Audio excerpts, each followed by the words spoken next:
Hi there, this is the Totnes Hemp Show. Chris Bovey with my special guest this week, Charlie Dredd. Hi there. Good evening to all of you there, out there in the domain. That was The Levelers' new track by them, not yet released. Yeah, not to be released. I don't think it's just been done sort of specially for in the back room somewhere and released to a few people, family that was. So Charlie is actually a DJ, a proper DJ on local radios, on Soundheart Radio. Has been doing that for about 6 years now. I've been DJing on a community radio station for Totnes and Dartington and the surrounding areas, and that's been on FM 102.5 FM, which is Soundheart Radio. We also do a webcast which picks up many international listeners as well. We do quite a variety of shows of art and sound and performance, and we've got quite a following, and we've been picked up in major media like The Guardian and The Independent, Time Out, etc., really. So this is the second time I've had friends from Totnes on the show. The last time, I'm actually very proud of this, is that it wasn't repeated on Blog Talk Radio because people complained because there was too much swearing in it. Yeah, unfortunately, my two friends that came on were a little bit drunk, but they were very funny, and I thought they were great. Sure, that's right. There was no drinking in the house tonight. So, but we're perfectly sober now. We're going to do a paper review because there's been lots of cannabis stories in the newspapers today. So here we've got Cannabis No Worse Than Junk Food Says Report. That's right. Yeah, we've got here. It says it's from the Independent, and it's campaigners have urged the government to rethink drug laws in light of a widely respected independent body likening cannabis use to moderately risky gambling or junk food. Yeah, well, I'd actually disagree with that. I think eating junk food is probably worse than using cannabis. Absolutely. But I see their point. I see their point, but junk food itself is a killer, and far more so than cannabis has ever been proven to be. Unfortunately, we've had experts looking at this for 6 years, and the government instantly just said, no, not listening, no. What do you think? We're lucky to have such people like that? Well, absolutely. I mean, obviously, the government, as you call it, or the institutions of government are often just absolutely wrong about almost everything and anything, and they just seem to be anti-human. They don't get much right, do they? They don't seem to. No, everything they do. I mean, I always thought the government was there to actually aid the people rather than to actually cause them problems, which is all they seem to have done over the last 10, 20 years. Yeah. From my experience, anyway, they don't seem to ever do things to actually improve the lot of the proletariat, or plebs, as we were called so ironically outside Downing Street only a couple of weeks ago by a Tory bigot. Okay, let's have some more music, and Charlie has chosen all music. Believers is a nice track, again by the Levelers. Believers, more Levelers? Yeah. Okay, then we'll put the Levelers on. The Levelers track from an album back in the day called Green Blade Rising. They've always been at the forefront of just some independent thinkers and a belief in freedom of expression and to hell with some of these petty laws that have been imposed upon us over these last 20, 30 years. So that was the Levelers anyway. We'll have no more of them tonight, but we've got some other stuff coming up from the Inner Terrestrials, and maybe how about the Fun-Loving Criminals, actually, as well. That's a good track. Yeah, I saw them live a few years ago. Did you? I bet that was quite a good show, wasn't it? Yeah. Yeah. Okay. So we've got this report here which government's going to ignore, saying that the war on drugs is a complete waste of time. But some good news. We've got a story in the newspaper today. France's Minister of Education favours cannabis decriminalisation. Yeah, indeed. Well, I guess that's also, it's got to be a better thing anyway because of the waste of police resources, etc., spent arresting people for cannabis, etc., whether resin or particularly. And of course, we always have this problem that if the people were allowed to grow their own little stash of grass, then they wouldn't have to go out onto the streets and the black market. I know that you've probably covered this before, but it would cut out the black market, and also at that point they wouldn't be. Most people then wouldn't be possibly able to get in contact with other drugs as well. And if they just wanted to smoke cannabis, they could grow their own, and that's it. Bob's your uncle, no problem whatsoever. Why not? It's only a plant. So you would get some quality control, tax revenue, and most importantly, people who need it as a medicine. Absolutely. Most importantly, that, as we know of our friend Clark French, and I also know various other people that I've met over the years who swear by it. They would rather take a good quality cannabis as their medicine, actually smoke, with a CBN quality normally in the forefront rather than the THC, than the actual pharmaceutical alternatives that make them feel ill. This is quite an interesting article because France has quite strict drug laws, but this dude, Vincent Pellion, he's called. Can't say I've ever heard of him, but yeah, well done him. Sure, that's right. Let's have a little look for more. What else we got here in really? That's the same story. Same story, really covered there. But again, it's just in a time of when they're saying that money's short and tight. I know there's many other. And although the government have said they're going to ignore this report, here is a story in the Huffington Post today, which is listing all these politicians who did take drugs. Including, I think, Mr. Cameron himself at some point was Mr. Osborne on a bit of wacky-backy possibly, and who knows what else in the Bullingdon Club. Yeah. Mr. Johnson. Yeah, we got all absolutely. pictures I'm of sure them. Boris. Alistair Darling, we got here former Chancellor of the Exchequer. Yeah. Some of them are such nobodies that I don't even recognise who they are. And never will, hopefully, have to ever meet them. Who's that? God knows. They just seem to be mouthpieces for propaganda, really. They've just put pictures of them without their names, so I don't know. They shall remain nameless. Oh no, the names are there. Oh, Oliver Letwin. Oliver Letwin. He's an awful character. Yes. He just looks horrible. He would have absolutely no knowledge of what goes on the streets of England, and basically, like a lot of them, it's not their fault that they came from, privileged backgrounds and all that, but unfortunately, that doesn't give you a right to tell the majority of the population how to live their lives, because the majority of people come from not from a privileged background, So this has always been a problem in this country, even with the socialist parties. They still are the institution, and this is the unfortunate point of it all. Really, it's time for sort of some different policies. Particularly get rid of austerity, put some more money into people's pockets, and it may well improve the situation so people can buy and sell a bit more, get it moving.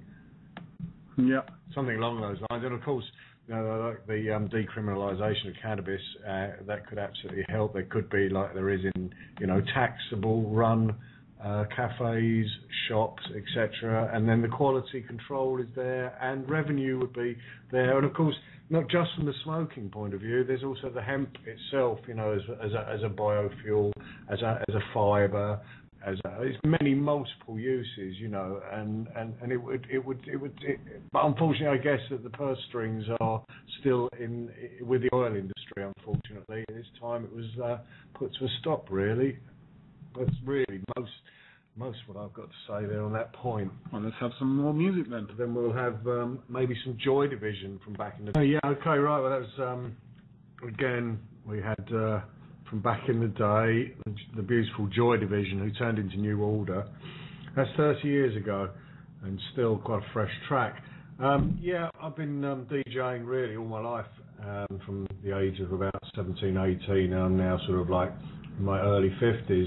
So I've gathered over that time probably something like 500,000 tracks, and in that time we've done many different styles, and there was the time when we were like hanging in Brixton and places like that 30 years ago with Aswad and various other early reggae groups, and that in those days when we could score a bit of sensimilia you would go into a club and a big Rasta would give you a £5 deal in a bit of newspaper, and you would go into the club like the Brixton Academy or the Rainbow and places like that. You could have it and listen to some really cool reggae sounds and have a very pleasant evening. There wasn't much drinking going on. There'd be a little bit of drinking, but it was a very pleasant atmosphere and black and white. And Well, one thing I love about I have to go around to your house for a cup of tea, and just all the albums. Your front room is just full of albums and CDs. Well, of course, most of the tracks are probably on your hard drive. They are, that's right. Although there are many, many, many albums which I haven't, I just never have actually transferred to the newfangled MP3 stuff. But I've still got probably 4,000 or 5,000 vinyls to choose from at any point. And so a lot of that covers a lot of music that a lot of those musicians, and I'm not saying all of them, but a lot of them would be in favour of the legalisation of cannabis, and also this is... Yeah, well, there's quite a lot of celebrities or famous people that are supporting the cause. We've got here Brad Pitt, who's described the US war on drugs as a charade. Absolutely, which it is, I mean, there's been over the years. There's always been this kind of outrageous ideology that some of the importation of drugs into America was organised as to actually destroy the lower classes, or whatever you want to call them, the poor. They were like the crack epidemic of the 80s, etc. I know this is off the subject of cannabis a bit, but it was actually introduced into the neighbourhoods so they could then incarcerate everyone, and also obviously the government at some level were also making tons and tons of money out of it, and probably swapping arms back to South America for it anyway. Well, we spoke about this last week. I had Annie Mashin on the show, and we talked about Gary Webb's book Dark Alliance, which detailed how the US government was facilitating the importation of cocaine into America. That fueled it's almost certain on certain levels this is true. That later hit Europe. That's right. That was Reagan's just say no. That's right. Unfortunately, at certain levels of government, this is highly corrupt. And of course, the people who would read the Daily Mail, maybe, or the Sun, or the Daily Mirror, or watch the BBC would think we were talking nonsense. But of course, if you've done your research and you've got any savvy and intelligence in this life, then you would possibly suspect that things are not quite what we always assume they are to be. So it's always good to look beneath the surface. Are you suggesting they tell us porcupines? I'm possibly saying that. That's right. There certainly has been a little bit of evidence to suggest that we have been thoroughly lied to over the years. Well, there you go. Controversial stuff there. Your government are lying to you. I would believe so on many levels. Yeah. Sometimes they would say it's for our protection, but as people out there are gutted, they're listening to this show and they have faith in the government, and now we've just blown it for them, really. They're lying. Although I've known this most of my life, it now seems I would think that me and my generation. It's just the scale of the deception that shocks me. I used to think that they were bad. But it's also at my age, when you come of age, then you think you're being treated like a child, and yet you're a fully grown adult. And that's what I don't like. It's the patronisation. Well, I've seen here which one is the real cash crop. In 2010, there was 853,839 marijuana arrests in the USA. Same year, 2 private prison companies made nearly $3 billion locking people up. Absolutely, yeah, that's right.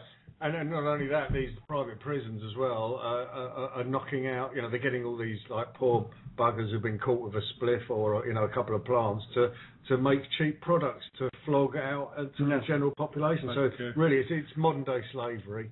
Yeah, they make outrageous plastic forks, don't they? They make all sorts of things. That's right. I'm sure the corporations have got it all kind of sewn up, and it's kind of crass, basically. Very crass, kind of slave labour, as you say. It is slave labour. We need cheering up with some music. I think we do indeed. So for a cheery song, I think we could put on, how about the Fun-Loving Criminals, The King of New York? It's fairly cheery. Okay, here it is, the fun-loving criminals, King of New York. Yeah. Just reading the chat box where people interact. Somebody's talking about Carver. I know a little bit about this. This was declared illegal, I think, in the early 2000s by the government, based on some very bad data suggesting that it gave liver damage. So it was listed as a medicine, although I believe it was then allowed for sale in Wales, as Prince Charles was a fan of Carver. Is absolutely correct, he was. However, there is some good news. The European Union have since reviewed that and declared that it's okay to sell, so you can buy it. Yeah, that's good news, really, because in a way it is an antidepressant as such, and it was been used for thousands and thousands of years, in indigenous tribes and that for kind of like a little bit of a bit of a happiness to get rid of the blues, and it sure does work. This is unfortunately the pharmaceutical companies had their blueies. Once again, if there's anything natural which is going to work, then they'll do their best to step on it. And unfortunately, we're back to this sort of corporation kind of bullshit again, really, where it's only their medicines are the only ones that work. I think we had that problem actually, although I'm not 100% on it, but about this Sativex stuff that they prescribe to certain MS patients, but apparently, it's quite foul tasting and of the wrong sort of quality of chemical. Well, it's just one kind of cannabis. That's right. And because it's administered THC, isn't it? orally, it burns the mouth. I actually saw a photo on Facebook I saw that as well, actually. the white alterations in the mouth. That's right. So actually, like, ironic, isn't it, that the actual pharmaceutical quality one actually does more harm than smoking a joint. Well, I always say, I tried it. It is literally like cannabis and toothpaste. That sounds revolting. I'm not going to try it myself anyway at this stage of the game. I haven't got MS, although I do actually have fibromyalgia, and apparently THC, CBN from the cannabis can actually apparently relieve some of those symptoms that I suffer from, which is like absolutely a multiple pain syndrome and arthritis. Well, our good friend Stu Wyatt has, sadly, has fibromyalgia and chronic fatigue, or ME, and he uses cannabis to medicate with. Okay, well, that's good news, really. Maybe I should try some myself one of these days. Well, you want to grow your own. You do actually grow your own, but not cannabis. That's right. I'm an organic gardener and have been ever since, mother and father used to grow vegetables and stuff. Although I must admit that back in the day when I had some land in another place in North Devon, we did grow some rather amazing purple buds, and they were like 7-foot high trees. It was very, very, very medicinal quality. But obviously, I can't do it here, which is a shame. No. Well, I hope one day there'll be big cannabis plants growing down by your allotment on the River Dart. Well, let's hope so, eh? That's right. And I said, anyway, it's not all about the smoking of this. It's this incredible use of the hemp plant itself in industry, etc., the employment prospects, so many positive aspects that can be encouraged with hemp. Now, someone has asked, what is Codus alimentarius? Well, this is a horrible, horrible thing that stems from the UN and down to the European Union, which is kind of Napoleonic law, not common law where you can do anything unless it's specifically prohibited. This is Napoleonic law where you can only do it if we give you the permission. So there's the list of plants and herbs which have been used for thousands of years are only allowed to be sold if they're on their approved list. Again, this sounds and of course, to get the thing approved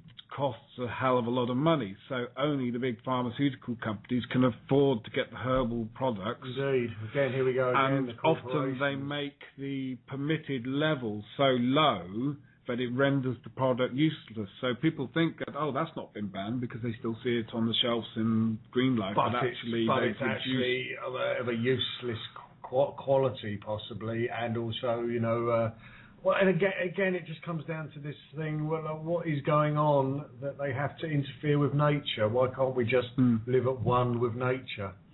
So for more info on Codex Alimentarius, Google Ian Crane and Codex Alimentarius. There's some very good... Absolutely, yeah. In fact, there's a talk which he gave in Totnes, which is on YouTube. Yeah, he's giving one tomorrow night, actually, but it won't be about Codex, I don't believe, although he may well mention it. But yeah, he's in town. Yeah, he's been travelling around. To help. Very nice guy. I've come across him in my travels, and highly intelligent. And an absolutely fantastic speaker, one of the best, I'd say, on the circuit. I know Ian doesn't use cannabis, but I know he doesn't approve of the laws. And maybe we can get him on the show to come and talk about Codex. I'm sure he would actually pop in if we had a word with him. No Great, problem. That's another one. Yeah, do you know how hard it is to do a bloody show each week and to find someone to talk? And well, I'm not so sure. I mean, I've been doing my own show for 6 years on my own, and so but it's a slightly different concept, my show. Although mostly I'll be doing music, and I would theme it around something that was actually happening in the media, which or in the arts industry, or what was in the news. It's absolutely quite, as I say, it's quite amazing what you can come up with if you live in the here and now. Yeah. Well, let's put more music on. All the tracks today is chosen by Charlie. That's right. Maybe we should have some Dredd Zone now. I love Dredd Zone. Where is it? I've got to look down. Biological Radio. Yep, there it is. Which is what we're doing at the moment, Biological Radio. It's Biological Radio by Dredd Zone, an inspirational choice by Charlie. I saw Dredd Zone playing at the Beautiful Days Festival, which is the Levelers Festival they organise every year. I think I went with you that year. Yeah, we did. That's why we took the family. Very family orientated. Yeah. That's right. Very mellow vibes. And I've been doing festivals really on and off for 30 odd years since the sort of like, I have to say, since the late 70s, some of the early Glastonbury festivals, where there weren't any fences, and we helped build the pyramid and stuff like that. Meanwhile, we were not only just doing that, but we were up in London, and we were doing like legalised cannabis campaign marches through the city, and we had Smokey Bear's picnic in Hyde Park, and various functions like that. We were very heavily policed, and many, many people used to get arrested in those days for a bit of pot, but we didn't care. Yeah. Yeah, sure. I mean, that was, as I say, that was in again around that time that I spoke of earlier. With the reggae gigs as well, and there was many different parts of the culture in London. There was the squatting scene, there was the reggae movement, there was the ska scene coming on, the punk scene. Many of those scenes all used to smoke a bit of marijuana or whatever. At that time, it was the done thing in all the parties, really. Are you a part of the original punk scene? Yeah, absolutely. That's right. I was actually sort of chased down the Kingsbridge Road by Teddy Boys while Public Image Limited were playing on the roof. But before that, I'd actually hung around with Malcolm McLaren in the Seditionaries shop and the Boy shop as well, which I think was around 1976. And we at that time I was 4 years old. That's right. I was there, sort of like watching the Stranglers do their first gigs. They actually played at my school, believe it or not, in 1976. Yeah. Yeah, that's right. Great band, Stranglers. Absolutely brilliant in those days, full of the joy of life, and now they've changed because Hugh Cornwall left and all of that. But they were a stunning band live. They played at the Beautiful Days, didn't they? They did, but I didn't like it because it wasn't Hugh Cornwall, and it just wasn't the same. Because I'd seen them actually. Their best gig that I saw was 1978 in Battersea Park, and actually the Stranglers with Peter Gabriel and a very good reggae poet, Linton Kwesi Johnson, and his dub band. And there was only about 2,000-3,000 of us there. But I think, again, most people were having a couple of beers and smoking herb liberally, really. And we all got on very well. Actually, that day I did sing with Peter Gabriel just a few tracks. Yeah. Then, of course, you had Maggie Thatcher come into power. Don't mention Maggie Thatcher, the milk snatcher. Yeah. Did you vote for her? Unfortunately, I did the first time. I think I must have been only... No, I can't have done because... No, 79? No, 79. Or maybe, I'm not sure that that's a true fact, Chris. I'd subject to litigation on that one, I'm afraid to say. I'm not really too sure where you got your facts from, really. But we'll leave that as an open question at this point.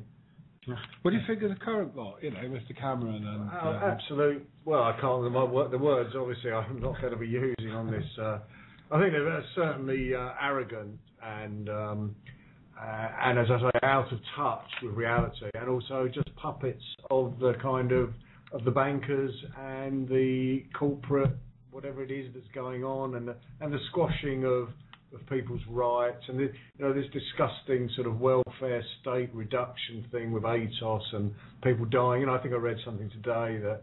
Who are ATOS? ATOS, they're a French company that we're associated with, an American company, and they do this disability test, workfare test and stuff, and they fail most people. And most, and absolutely ridiculous. They never really actually ask the people what's wrong with them as much. It's all this kind of computerized system that they use that fails most people who are actually been off sick, and ill with many disabilities for many years by their own doctors. And it just seems it's bordering on kind of like some form of fascism, quite frankly. And often then the appeals that have to be taken up, and then that costs the government millions upon millions upon millions of pounds, which actually in the end it doesn't really work out, and basically people who are ill should be left alone. So what you're saying is private companies are profiteering. They are profiteering from the sick and the disabled of our society. But hey, they did give the richest people in the world a tax cut. Well, that's absolutely, once again, how fair is that? It's a fair world we live in. You can't smoke a joint, but you can rip billions off like the banks did, and it just seems something is morally corrupt in our world, as always, but far more than I've ever seen, and far more blatant. And yet most people, because they're so concerned about keeping their families fed, and the general day-to-day of trying to hold on to a job, etc. It's just they somehow seem to manage to get away with it. Although you can always tune into programs like RT with Max Kaiser's a very good speaker. He was actually on our radio station, Sound Art Radio, Lou Collins' show. Yeah, I know Lou. That's right, we know Lou. And so Max Kaiser, he's on RT, does a very good thing about that. But again, we're getting off the subject a little bit here, and we could talk about anything. It's the hemp show. Okay, fair enough. I mean, I could talk for England, literally, about a multitude of subjects. So, if you ever want to invite me back on any subject whatsoever, this is a music and orientated show today, so we're going to have another. I'm going to choose one of your songs, which let's have Massive Attack. What's Massive Attack? Yeah, of course, Bristol-based band, and been going many years, and I think this track's Be Thankful for What You've Got. Yeah, I saw Massive Attack in Glastonbury years ago while I was off my head on mushrooms. I should imagine it was quite a good experience, actually. It actually Most mushroom experiences I've had were very good back in the day, although I haven't taken any for 4 or 5 years now. Really? Yeah, just I got to a point where enough was enough. I'd use it more as a sacrament, like a shamanic thing rather than an abuse. Yeah, I guess I had my fair share. Indeed, and I am quite often. Simple things in life sometimes. When we're surrounded by a lot of chaos. The next track really is going to be a band that I feature quite a lot. They're a local band, although they play in London a lot. The Inner Terrestrials. They do ska punk, and they've been around for quite a while. Not many people would have heard of them, but they're very conscious lyrics. And this last track that we'll be playing for you is a track off their last album, Tales of Terror, and which is worth listening to. It's ska, it's punk, it's conscious lyrics.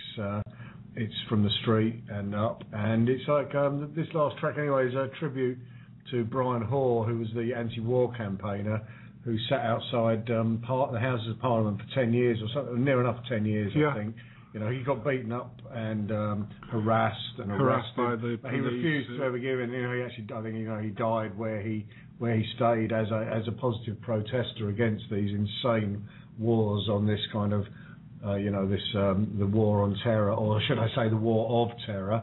The whole thing's been a falsification. This is where that law they brought about to ban protesting outside the Mother of Parliament. Within a certain amount of That's yards. Out of some loophole, he was still allowed to stay there because his protest was there. He was a very highly respected man, and he stood by his principles, and he gave up his whole life for an absolute, because our government talks about morals and stuff, and yet they're launching uranium bombs and killing and murdering women and children and men and all sorts of folks in these foreign wars. It's disgraceful. So this one's called what? The Dream of Brian... This is The Dream of Brian Hoare. Well, let's play it. Yeah, let's do it. It's been a pleasure to be with you tonight. Thanks for coming on the show, Charlie. Absolutely. It's been absolute jolly good pleasure. It has indeed, yeah. Bloody and, marvellous. welcome to the future. Okay.